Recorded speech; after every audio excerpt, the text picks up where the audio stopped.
네, 폼라이더 2부 시작하도록 하겠습니다. 2부의 주제는 최근에 세간에 또 화제가 됐습니다. 바이낸스 글로벌 거래소 1위 기업이죠. 바이낸스가 코팍스 국내 5대 거래소 중에 하나인 코팍스를 인수한다라는 기사가 시장에서 퍼지면서 이 부분에 대한 많은 좀 갑론을박이 있었는데 저희 MBN TV에서 취재해 본 결과 공연불, 즉 사실상 딜이 되지 않을 것이다라는 전망의 기사가 나왔습니다. 이 부분에 대해서 우리 민티드 김영석 대표에게 자세한 얘기 들어보도록 하겠습니다. 네, 바이낸스가 고팍수 인수전에 나선다는 이야기로 좀 어깨가 떠들썩한데 예. 가능성이 어느 정도 될까요?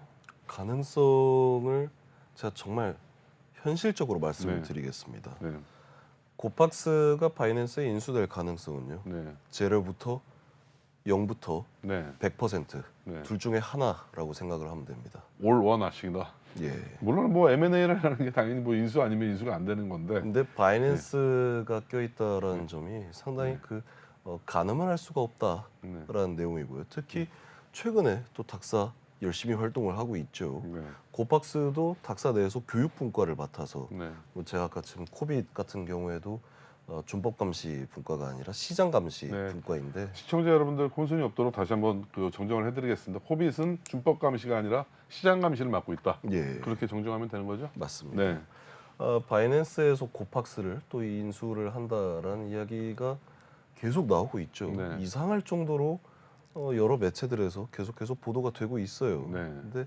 이때 고팍스의 현재 상황이 어떠한지 네. 그리고 바이낸스의 예전 행보가 어떠했는지도 좀 생각을 해봐야 되는 문제다. 이거는 이 시장에도 한번 물어봐야 되는 문제이다라고 네. 이야기를 할 수가 있겠습니다.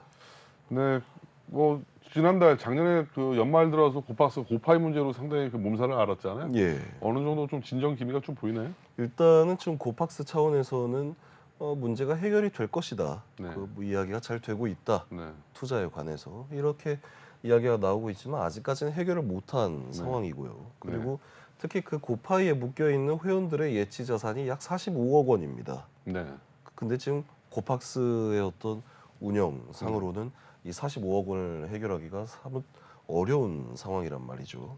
명색이 그 코인 거래소의 5대 거래소 안에 들어가는 거래소인데도 불구하고 예, 45억 원이란 금액이 물론 개인 차원에서는 큰 금액이지만 예, 거래소 입장에서 45억을 해소하지 못한다. 예. 상당히 큰 유동성 위기에 지금 직면했다라고 봐야 되는 거 아닌가요? 그러니까 이 실사 이후의 협상 과정에서 네. 또 이 얘기가 나오고 있는 것 같아요. 네. 고팍스가 공지사항을 통해서 네. 이번 뭐 협의에는 고파이 금액 전체 상환 물량이 또 포함이 되어 있다라고까지 얘기를 했거든요. 네. 그러면은 도대체 외부에서 뭐 자금을 좀 투자 받아서 해결하겠다라는 것과 바이낸스의 도움을 받겠다. 이 물량이 상환 물량이 포함되어 있다. 네. 둘 중에 어떤 게 맞는 것인지 물론 자금의 문제와 코인의 문제 나눠서 또 생각을 할 수가 있겠지만 좀 많이 어렵다. 왜냐하면 인수를 할래도요. 예를 들어서 앵커님 같은 경우에도 중고차를 하나 사고 싶어요. 네.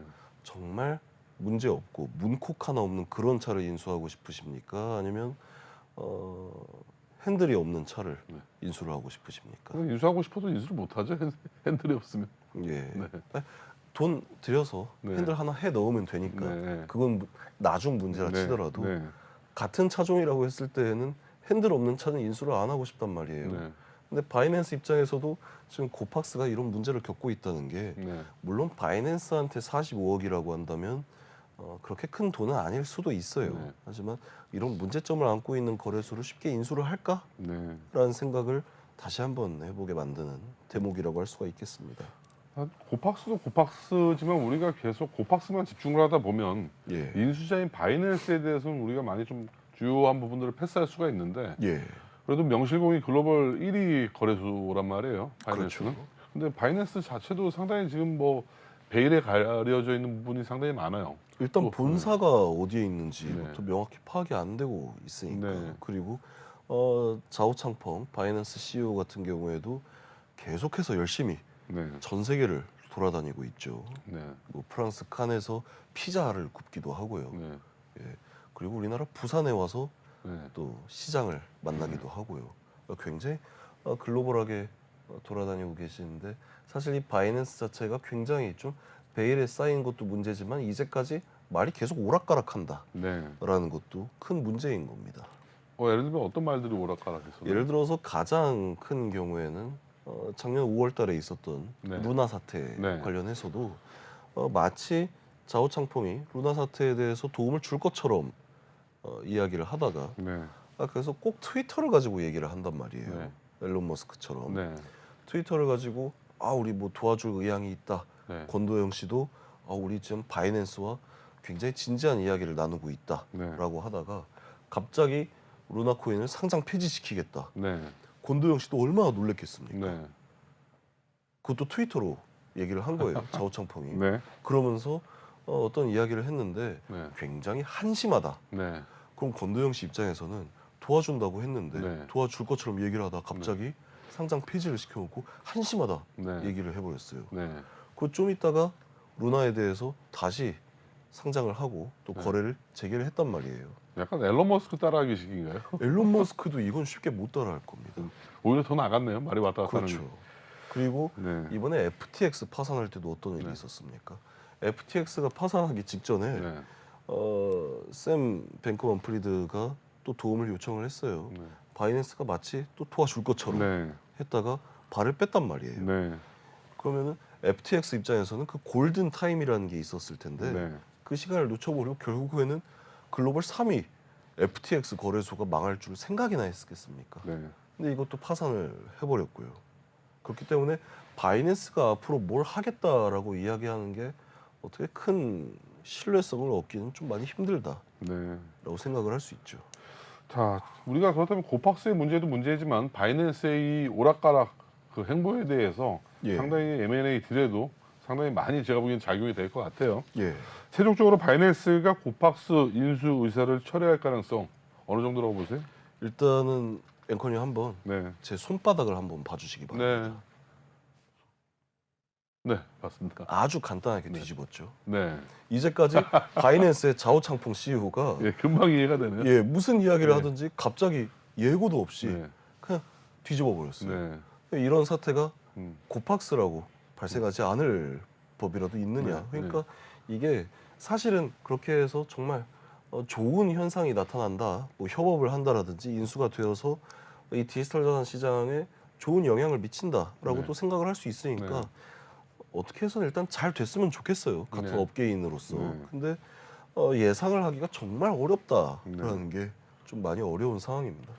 자, 그렇다고 해서 또 우리가 그 고팍스와 바이낸스만 볼 수는 없거든요. 예. 또 특검법을 그 운영하고 앞으로 입법을 해야 되는 금융당국의 입장 어떤 시각을 볼까요? 일단은 뭐 어제까지만 하더라도 금융당국에서 이걸 제재할 방법은 없다라고 네. 또 여러 매체에서 기사가 많이 나왔어요. 네. 근데 지금 현재 이 속히 말해서 특금법이라고 하죠. 줄여서 네. 특정 금융정보법에 따르면 고팍스에 대해서 거래소 인가를 내줬던 조건 자체가 이 전제가 이 이준행 고팍스 대표 체제일 경우를 전제로 해서 허가를 내준 겁니다. 네. 근데 만약에 바이낸스가 인수를 하고 나서요, 네. 이 해당 사업의 형태가 중대하게 변경이 되었다, 혹은 이준행 대표 체제와 바이낸스 체제 하에 어떤 네. 새로운 거버넌스 간 동일성이 유지되지 않는다는 네. 판단이 발생을 할 경우에는 네.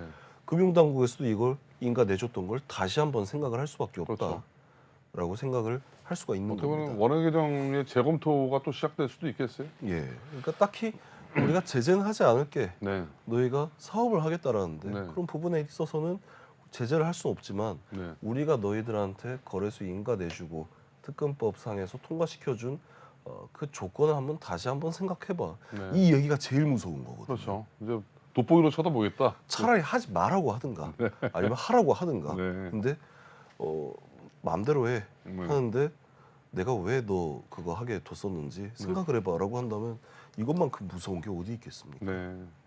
뭐 그런 거죠. 뭐 시체말로 뭐 부부간에 있으면 바람은 펴도 돼. 대신 걸리지만 마. 뭐 이런 의미로 해석이 되네요. 보니까. 예. 자, 원화 입금이 있는 거래소다 보니까 바이낸스의 건전성에 대해서도 또 상당히 우리 대한민국 기준에서 바라볼 텐데 뭐 이런 부분도 상당히 많이 좀 걸림돌이 있겠어요? 그런 부분들이 굉장히 좀 네. 많이 걸림돌이 될 수도 있겠다라고 네. 예상이 되고 있는 문제입니다. 네. 예를 들어서 바이낸스 같은 경우에 네. 글로벌 1위 네. 거래소이긴 하지만 이제까지 자오창펑 CEO가 굉장히 좀 말을 어렵게 네. 그리고 말을 바꿔왔다. 네. 이런 사안들도 분명히 큰 이슈가 될 수가 있겠고요. 네. 특히 바이낸스 같은 경우에는 지금 여기서 말하는 건전성이라는 게 이 재무 건전성이라든지 네. 재무 구조 이런 것들이 명확하게 드러나 있지가 않다라는 네. 겁니다. 그러니까 바이낸스 입장에서 사실 고팍스를 인수한다 쳐도 네. 고팍스를 인수한 바이낸스가 인수 후에 고팍스를 어떻게 활용할지에 대해서는 아무도 모르는 거거든요. 네. 그런 부분에 있어서 지금 고팍스에 현금을 넣고 또 거래를 하고 계시는 투자자 입장에서는 그래도 좀 조심해야 되긴 하겠다. 네. 자, 이제 만약에 뭐 설령 또 잘 돼서 예. 바이낸스가 고팍스를 인수 성공했을 때 또 우려되는 각종 리스크는 뭐가 있을까요? 일단은 리스크라고 하기엔 좀뭐 그럴 수도 있겠지만 일단은 오더북 공유가 과연 될 것인가라는 네. 문제도 있고요. 네. 왜냐하면은 이 바이낸스의 사업 소재지 자체가 명확하지가 않다 보니까 이 오더북 공유를 쉽게 할 수가 없다라는 거예요. 이건 금융당국이 허가를 안 내줄 겁니다. 네. 그런 문제도 있고요. 네. 예를 들어서 지금 사실 바이낸스의 어떤 그 BUSD, BNB 코인 네. 이런 코인에 대해서도 바이낸스가 직접 운영을 하는 코인이다 보니까 네. 이게 국내법상 네. 해당이 과연 될 것인지에 네. 대해서도 큰 문제고요. 또 후에 이야기를 하겠지만 바이낸스 같은 경우에는 고팍스보다 월등히 많은 코인들을 또 네. 거래를 하고 있습니다. 네. 이 코인들이 고팍스와 또 공유가 되었을 때 네. 어떤 현상이 일어날 것인가, 어떤 법적 리스크가 있을 것인가에 네. 대해서도 미리 좀 잘 살펴봐야 된다라는 얘기인 거죠. 인수를 해도 문제고 안 해도 문제네요. 그렇죠. 자, 바이낸스가 또 예전에도 한번 대한민국 시장에 진출하려고 했던 적이 혹시 있지 않았었나요? 예, 있습니다. 네. 2021년 정도에 바이낸스 코리아가 네. 철수를 한 바가 있었죠. 처음에는 이 바이낸스도 대한민국 시장 얼마나 매력적인 시장입니까? 네. 미국, 중국, 한국 이렇게가 이 전 세계 디지털 자산 시장의 탑 3라고 할 네. 수가 있거든요. 네. 진출을 하고 싶었는데 이때 당시에 2021년 네. 전에 바이낸스 코리아를 설립하고 진출을 했다가 우리는 도저히 이 특정 금융정보법 특검법의 기준을 충족을 하지 못하겠다 하고 철수를 한 바 있습니다. 네. 그렇기 때문에 이번 고팍스 인수도 혹시 이걸 우회해서 진출을 하기 위한 어떤 교두보의 역할을 하기 위해서 재료로 사용하려는 게 아니냐라는 네. 의심도 좀 나타나게 되는 거죠. 자, 바이낸스 코리아가 이렇게 국내 시장에서 당시에 철수했던 가장 큰 이유가 뭐였을까요? 가장 큰 이유가 아까 말씀드린 네. 것처럼 이 특검법 네. 못 지키겠다. 네. 우리는 특검법을 적용을 받는다라고 하면은 너무 좀 손해가 많을지도 모르니까 우리는 그냥 한국 진출을 포기하겠다라고 네. 철수를 한 거고요. 바이낸스의 DNA상 대한민국의 이런 규제 이런 적응 못할 것 같은데 제가 보기엔. 그렇죠. 네. 특히 바이낸스 입장에서는 이때의 선택이 잘한 선택일 수도 있어요. 네. 사실 우리나라의 디지털 자산 업계에도 거래소들 네. 이 특검법 나오고 나서 얼마나 손해를 좀 많이 보고 있습니까? 네. 이전에는 거래량도 굉장히 월등히 높던 네. 거래소들도 지금 사실 거래량이 많이 줄어들었죠. 네. 예, 그렇기 때문에 바이낸스 입장에서는 이때 당시의 선택이 틀린 선택은 아니었다 네. 하더라도 특검법을 못 지키겠다, 이 기준을 못 지키겠다라고 한다면 진출을 못하는 거죠. 일단 가장 또 우리가 또 봐야 될 부분 고팍스 이제 왜 이렇게 급하죠? 뭐가? 고팍스 같은 경우에는 지금 이 고파의 문제도 네. 분명히 해결을 해야 되고요. 네. 특히 고팍스가 지금 모습을 보면 상당히 급해 보이는 모습이에요. 네. 내부적으로 좀 정신이 없는 네. 그런 이유로 문제가 있을 수도 있고요. 네. 특히 이번에 지금 뭐 협상하고 실사까지 또 진행이 된 걸로 알려져 있지 않습니까? 네. 그러다 보니까 일단은 가장 큰 이슈로는 의외로 전북은행 이슈가 있어요. 네. 예, 전북은행으로부터 실명 계좌를 또 획득을 했거든요. 네. 고팍스가. 그럼에도 불구하고 전북은행까지 나서서 실명 계좌까지 확보를 했는데 점유율은 사실상 제로이지 않습니까? 그렇기 때문에 이 부분에 있어서도 고팍스 입장에서는 사실 그냥 빨리 엑시트를 하고 싶은 마음일 수도 있고요. 그리고 매출 규모가 현저히 저하된 상황에 최근 들어서 고파이 문제까지 터지니까 네. 사실은 어떠한 방법을 사용을 한다 하더라도 이 문제를 해결하려면 바이낸스가 됐든 외부 투자가 됐든 이 네. 도움을 받아야 된다라고 네. 생각을 또 할 수도 있겠죠. 국내에서는 도저히 이제 이런 유동성 문제가 소화가 안 될까요? 국내에서 같은 경우에는 굳이 빗썸과 업비트가 있는데 네. 코팍스나 코빗, 코인원 여기에 네.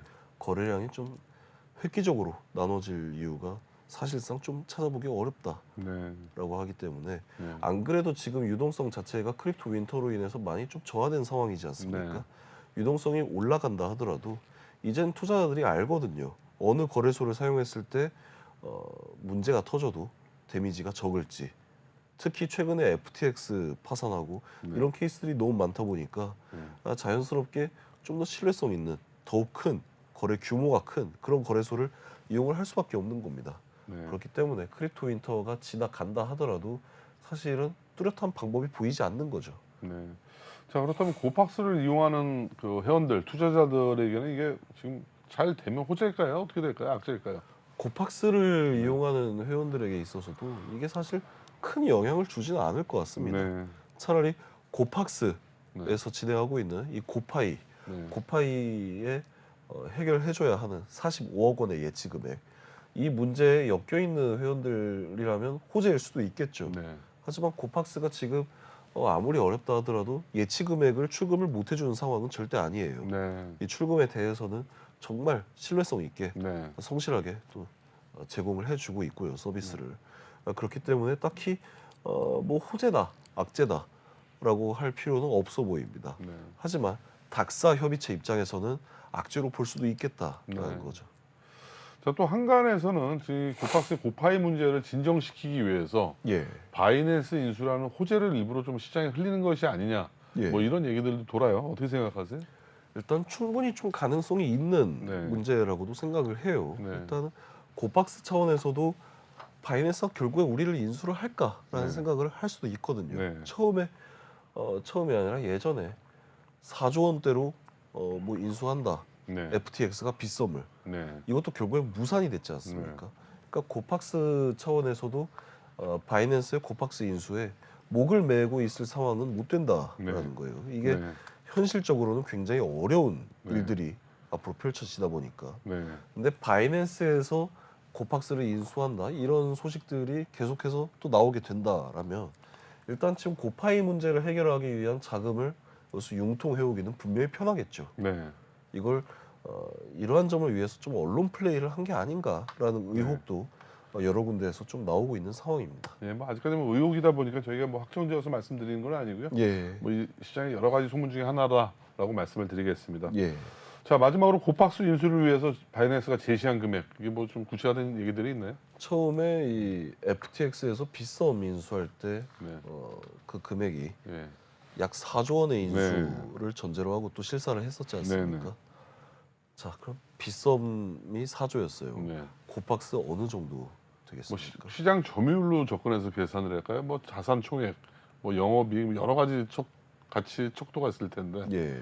글쎄요. 저는 한 뭐 1,000억대 미만? 1,400원, 네. 1,400억 원 규모로 네. 바이낸스가 처음에 제시를 했다라고 네. 해요. 네. 하지만 실사를 막상 해보고 나니까 네. 이 협상 금액이 좀 다소 떨어졌다라고 네. 알려져 있고요. 네. 고팍스의 부채라든지 네. 고파이에 예치된 고객 자금을 또 포함한 금액입니다. 네. 그 금액들이 네. 그 45억 원을 또 해결을 해주겠다라는 네. 전제 조건이 네. 1,400억보다 하향된 금액 안에 다 포함이 돼 있는 상태입니다. 네. 오늘도 저희 풍물레이더가 준비한 순서는 여기까지 마치도록 하고요. 또 다음 주 목요일 3시에 여러분들 찾아뵙도록 하겠습니다. 모쪼록 2023년에는 여러분들 새해 복 많이 받으시기 바라겠습니다. 저희는 다음 주에 뵙도록 하겠습니다.